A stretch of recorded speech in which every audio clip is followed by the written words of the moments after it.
Hello everybody, welcome back to another video. Today we're getting into something terrifying, or hopefully terrifying, because we're checking out a manga that I found called Osore, which if you don't know what Osore stands for in Japanese, I didn't know either, I had to look it up. It stands for fear. So something that's called fear, I better be terrified.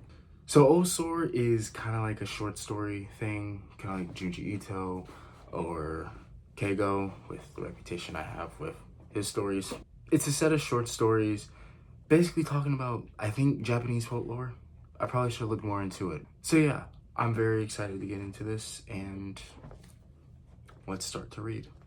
Hello everyone, hope you're having an amazing day. Voiceover me here. I'm pretty much just gonna be going over how it was reading the story. And it was honestly really good. Well, this is when I heard a random noise. Anyway, back to taking notes. But yeah, the story was honestly really good.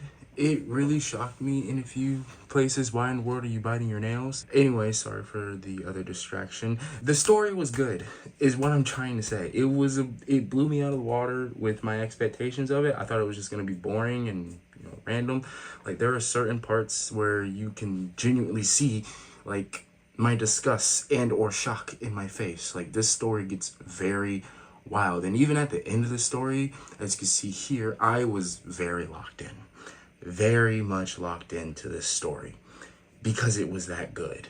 Now, I could just be glazing. I haven't reread it yet, but yeah, it was good. Anyway, back to me. Wow. That was a good but insane story. Yeah.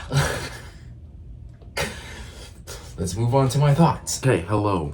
It's not the next day, but if I look tired, it's because I am tired, okay? So, like I said, let's get into me talking about the story. The story starts off with our main character named Hinata. She's meeting up with a friend, and Hinata's friend, whose name is Miki, M-I-K-I. I think it's Miki, I don't know, but her name is Miki. We're gonna call her Miki. They're meeting up together, and Hinata realizes Miki, she's blinged out. She has money. Got new shoes, got new clothes, the whole bunch. And she's like, how did you get this money? And she's like, oh, it's a secret. First things first, you're a terrible friend. I'm trying to get money too. Tell me. So then later on, it cuts to Hinata walking down the street, passing by some classmates. And then they mentioned something called Papa-katsu, which is the name of the story, by the way. I didn't specify, but it's named Papa-katsu. And I read what Papa-katsu was, and it's weird. It's pretty much men paying women to talk to them. I don't know. It's weird. And honestly, that's genuinely kind of sad. Now that I think about it, like, that's very sad. I couldn't do that. I don't think I even would want to. If it's not genuine, then get out of here. So then at first, Hinata was like, is Miki doing something like that? No way she's doing something like that. She wouldn't do something like that. This is the same person that literally kept a secret from telling you how she's making money. So I'm not shocked if she would do something like that. But anyway, she says she would never do something like that. Or she says something along the lines of, she wouldn't do something like that.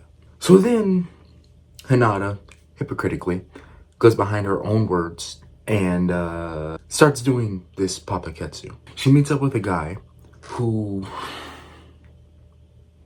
is by far the ugliest person I've seen alive. Like,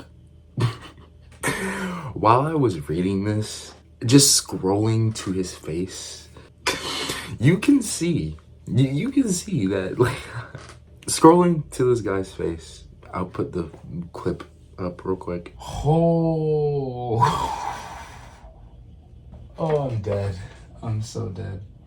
But yeah, you can see from the clip that his face really caught me off guard. Just for all that to immediately switch to him telling her that he has a wife and children, or a wife and a child. And at first, I'm like, oh, so you're ugly and you're cheating. Like, that's not a good mix, man. You gotta keep the one person. You gotta keep the one person that's actually gonna stick with you, because clearly looks ain't doing it. But then we find out he looked pretty handsome and stuff like that. And then he proceeds to say that they're dead. Wow. Everything I said about this dude being ugly, about him cheating, it's straight out the window.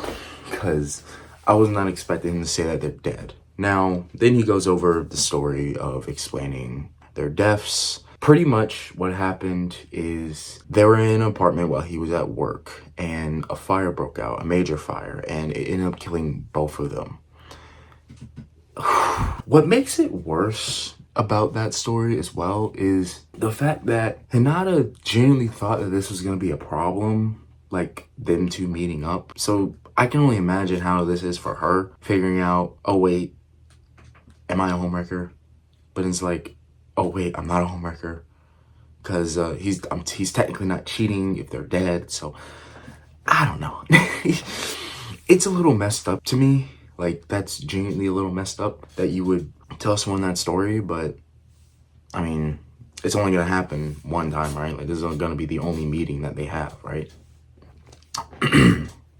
No, it's not. Unfortunately for her, it will not be the only meeting that they have. And so they meet again and again and again and again and again. She's making a lot of money from him, but the problem is that he's telling her this story over and over and over and over and over and over again every time they meet, which isn't really putting her in the right headspace, clearly. I mean, if I was sitting around and someone was explaining how their family died every day, every single time I met them, I would start feeling a little depressed as well, because it's like, one, I already don't want to hear about it because I already heard it, and two, it's just depressing, bro. You're just bringing down the vibe. You're not helping in this situation at all. And I get that he's probably grieving, which is fair. I mean, people grieve in different ways, but it's to the point to where it gets a little excessive.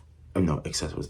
Obsessive and excessive, both at the same time, because it's like, it gets to the point to where Hinata doesn't want to meet anymore. So her friend, Mickey, says, hey, if this guy is annoying you, pretty much, just don't go. And Hinata comes up with an idea of saying, oh, I have class, so I won't be able to make it today. You know, I won't be able to talk to you or anything. So then what happens is Hinata ends up running into this guy in public, and they barely have a conversation. They maybe exchange maybe like a few sentences, and then all of a sudden he gives her money, which, I mean, okay, thank you, but like, she doesn't want to deal with you anymore, man. So the fact that you're just doing this, and he didn't even explain the story. He didn't say the story at all. It was just because she had a conversation with the dude. I'm sorry, but that's creepy and weird. So after this interaction, he's following her everywhere she goes. And then it gets to the point to where it's like, she's literally breaking down from this. Like, she mentally cannot handle this anymore.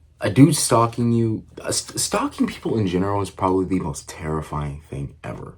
Because if you have an excessive stalker, then like, bro, they will figure out a way to see you any way, shape, or form.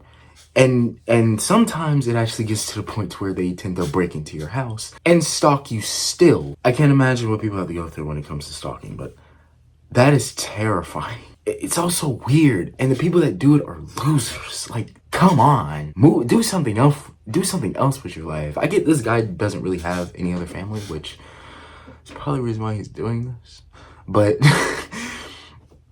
just because you don't have a family doesn't justify you harassing or stalking somebody. So then one day, Hinata asks Mickey if she can come with her because, you know, she's scared. She doesn't want the man stalking her anymore. So what do? They get into a taxi. And, you know, the taxi is fine, you know. Completely normal things. But then Hinata asks the driver, should 10,000 yen be okay? And then the driver says, oh, don't worry about it. Someone prepaid. Reading this, I was like, this man is absolutely insane. It's beyond grieving at this point. Like, this man is he's just looking for someone to give money to at this point. Because like, I'm still kind of confused as to why. Like, why are people... The thing is that I'm pretty sure stuff like this has happened before. Like, it's kind of like No Longer Human. Like, No Longer Human, it's a fictional story, but something like that could definitely happened and has 100% happened in someone's life before. And it's crazy to think about. It's crazy. I'm stuttering. The idea of just something that is fictional that can happen like this is terrifying. When I was reading it, I was thinking of like celebrities and what they have to go through, and especially, you know, OF models. I know OF models go through this shit a lot. But anyway, moving on. The taxi drives off, and all of a sudden, a dude jumps into the road. The taxi hits the guy. Hinata turns around, sees this guy's dead, ugly body on the ground, mangled. And then the dude says, "My final story. Did you hear me?"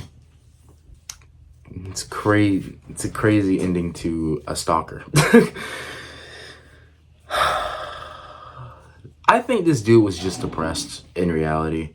But then it keeps going. I thought that was the end, but it keeps going. So about a few days later, Hinata is talking to Mickey over the phone and says that the dude is dead, and says that she's honestly kind of glad that that he is dead. But then she hears a noise coming from a trash can. She opens the trash can, and there is a shit ton of money.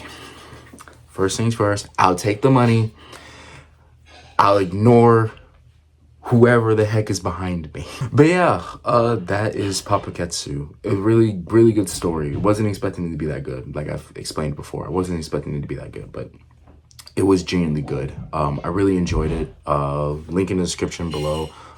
Go read the story yourself. So yeah, with that being said, goodbye.